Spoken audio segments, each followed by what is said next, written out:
Hey everybody, so this is my second take of the video. I thought I did a really good one, but it was zoomed in a little too much. You couldn't see nothing, so I figured I'd redo it, give you guys a better look at this knife. It's one of the traveling knives from North Star Knife Reviews. So thank you for doing this. This is really cool. It's really nice to try new knives and then to pass them along to somebody else, get introduced to new channels. And the person that I got this from before was J.O. Ventures, and he did a great video on it where he showed he was doing feather sticking, he was cutting some wood for a fire, and then he used the back of it for a ferro rod to start the fire.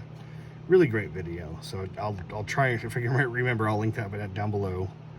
And then after I do this, I'm gonna box it up and send it to Terry's Knives and Man Stuff. So I'll leave a link down below to all these channels, so please check them all out. All great guys. And I hope I'm saying this right, the Hultafors. I mean, it's not too complicated of a name, but it's a Swedish company. So this is made in Sweden. The steel inside is a high carbon steel that's from Japan. And you got a pretty rugged, very similar to a Mora case for it. You have a hole at the bottom, drainage hole. Yeah, this little thing, somebody in the comments in the last video was telling me you hook this to a button, so on your pack or whatever, on your clothes. And you can just put the button there, slide it up. So that seems pretty cool. And then I can't quite get it right now because my finger's messed up. This one and this one. So my hands aren't working. But you basically squeeze this in, you can pop it out, put it on your belt, and it's pretty snug on there. And then let's compare that, just the sheath right now, to the Mora knife. This is my first one. I got this a long time ago, and if you notice, the backs are a little different. This is very similar, has a similar button loop to that one, but this one, actually, I'm pulling another Mora knife. These ones actually lock to each other. You can just lock that on there, so you can get a knife for your knife, which is cool. But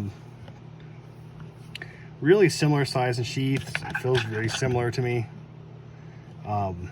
This one says made in Sweden. I don't see that anywhere on here, but from what I understand, these are made in Sweden too. But the difference between the belt loops, though, is that this one's more of just a clip-on one. It's kind of flimsy compared to this one, where you can hook it on, it'll lock into place. So that's definitely a better sheath, I think. This one has a slimmer profile, but not by much. Let me see if I can get, there we go. About by that much. Let's check out the knife.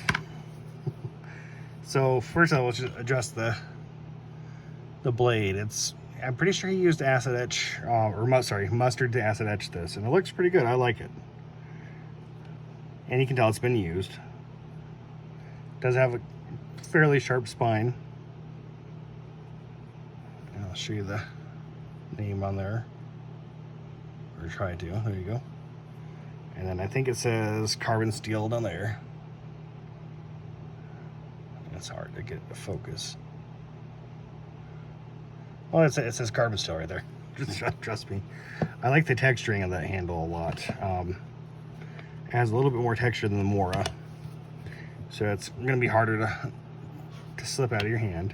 It's a little bit larger, and I wear large size gloves, and it's a slightly bit too big for me on this particular one.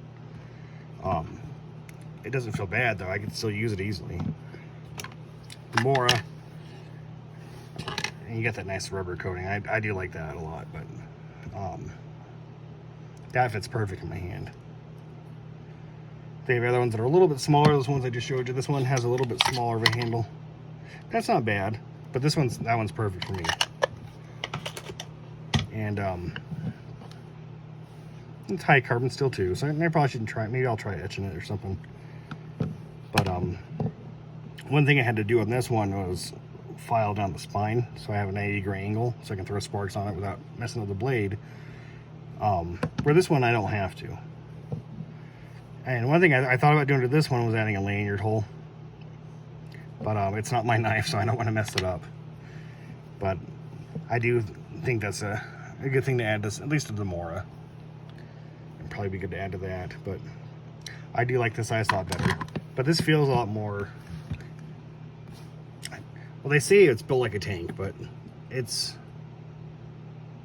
definitely a rugged knife. It feels good in the hand. You feel like you can do a lot with that one. You got a nice scanty grind on that. I'll show you that real quick. So I do really like that one a lot. On my last video, I was doing some cut tests, and if you notice, they're kind of rough. So I figured instead of testing out and seeing how good it was, I figured I'd do what I did in my last video and sharpen it a little bit. And we'll see. I'll show you what it's like now. It's sharp. I got it pretty sharp, but I'll show you what I did. So it's working good, but why not do it a little better? So I got that Word Sharp sharpener. That one's really good. And then I got a cheapo Amazon strop. And the first thing I just did, some nice light stropping. And I copied this from Patty, Potato Pillar, so shout out to him too. And you just want to not put any pressure on the blade.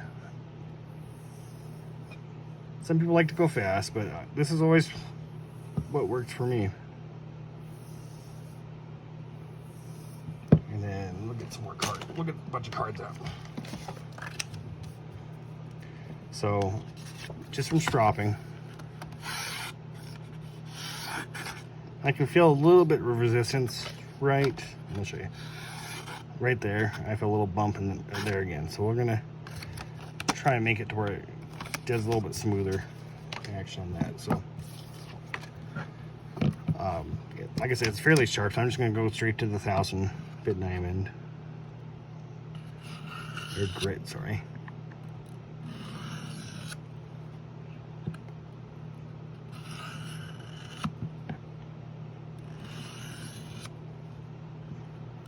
I'm not the best at sharpening, but my blades are getting increasingly sharper and sharper. And this is a high carbon steel, so I probably shouldn't have to do this too much. Do a quick stroke.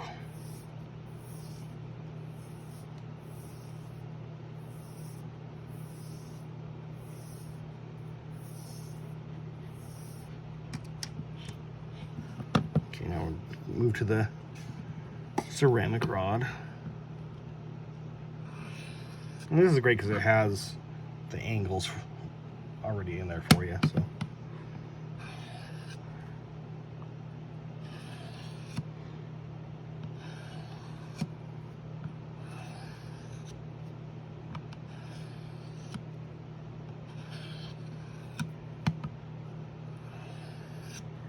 all right, and then after I do that, I'll just give her one more strop.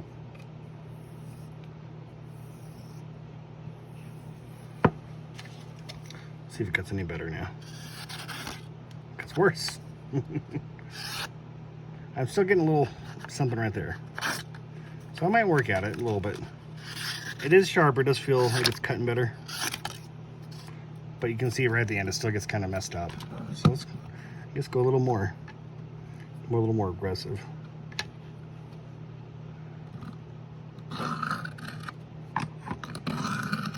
Let's start with 400 grit.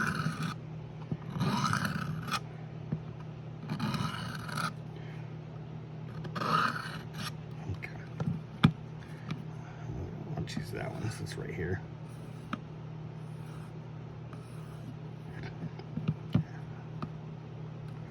Now I'll move to the 1000 grit. I'm not feeling any resistance at all at that spot. If you're wondering what that breathing is in the background, is my dog.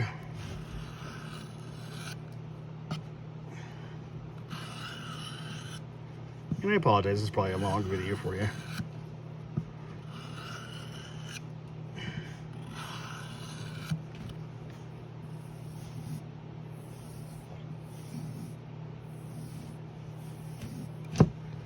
And we'll do the ceramic rod real quick.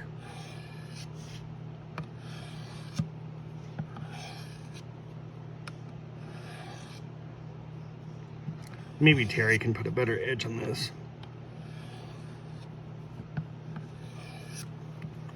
Let's see. if I got any better on that one. Ooh, yeah, look at that. That's a lot nicer. Still a little rough right there, but look at that. A lot cleaner cut than right here. Like that. I think it might be the angle too that I'm doing that with the paper. Let me try one more slice and then we'll call it a day. Oh, look at that.